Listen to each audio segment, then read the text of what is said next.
Hey everybody, how's it going? Welcome back to Copper Jacket TV. So today we're going to be talking about something that's pretty exciting for the people of California, especially those who have been beyond frustrated with the roster and only being able to get models that are 20 plus years old, just completely out of date. Now, we've talked about the lawsuits that are challenging the roster and how one of those was able to get an injunction through on the microstamping requirement, which has led to some big changes. I made several videos recently talking about some new stuff that's been added. Hasn't been anything great, nothing that really anybody was asking for, but it was nice to see that some companies that had previously left California are now starting to return. Well, that was up until now, and I mean right now, where we finally have word that something that is new and modern and up to date and accurate and reliable has finally been added to the roster, and it looks like it's going to be available soon, and that is the SIG M-18. So let's go ahead and talk about it and any differences that Californians might see versus, everybody else, and why this is a much bigger deal than I think a lot of people really realize. So let's go ahead and talk about it and see what's going on here. Hey, real quick, I just want to mention that more than half the people that watch these videos are not actually subscribed.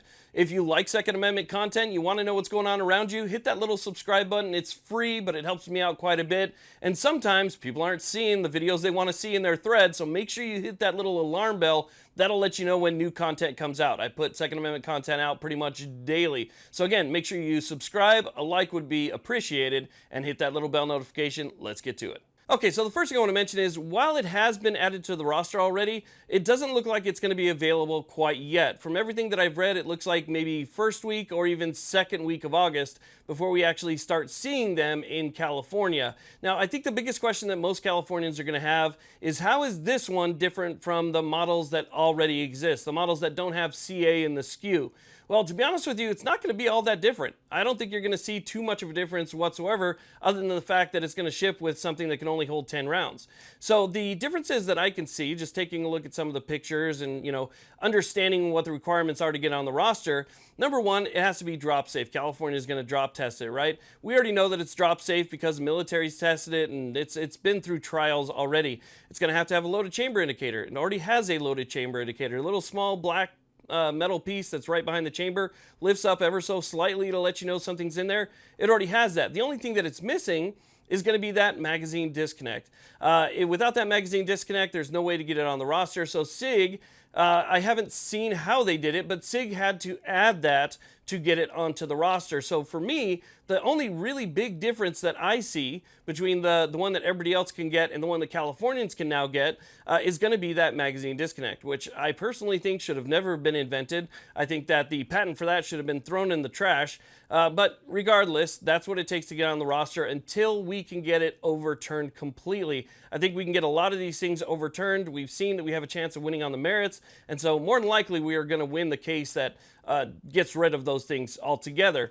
Regardless, that's one of the biggest differences that they had to do in order to get it on that list. Now, when it comes to ergonomics and aesthetics, I think they're going to be exactly the same. I don't think you're going to be able to tell the difference between one from California and, let's say, one from Arizona.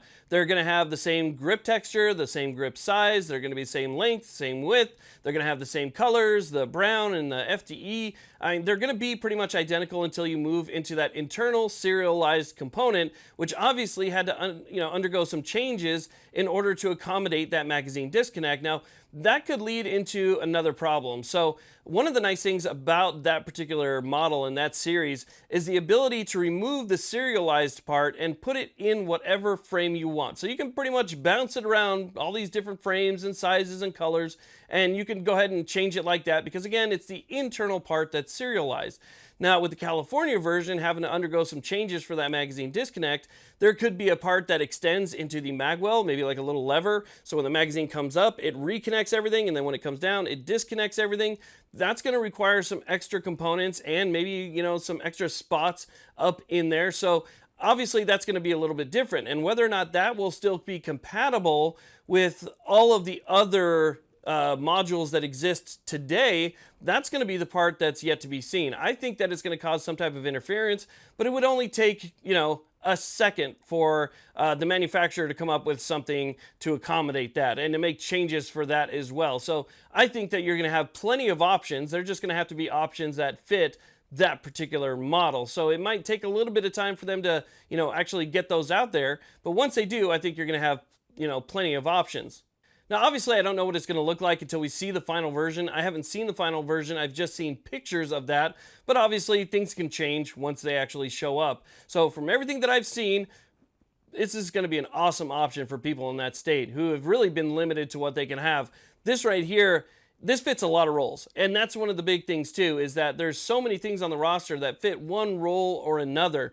This is a great multi-role option, and I think that's something that a lot of people could get into. And I haven't seen any gouging going on. Obviously, you can go and you can check out different places already, and it doesn't look like they're really gouging or doing anything different from what everybody else in all the free states are asking. So it looks pretty good, and I'm very excited about it. And hopefully, I'll be able to see one once they actually make it there. I'm gonna have to take a trip down there to check it out, but it's about 4 hours drive, 4.5 hours drive, shouldn't be too bad. But I'll let you guys know what I find out about it. And again, it's great. It's fantastic. It's fantastic to see him move back in, even if we still need to work on the other regulations that are part of the roster itself. So I wanted to let you guys know about that. I'm sure that a lot of you knew about it already, but I wanted to touch on it myself. So again, I want to thank you all very much for watching. If you haven't done so already, hit that little bell notification, that subscribe button. You guys have a great day.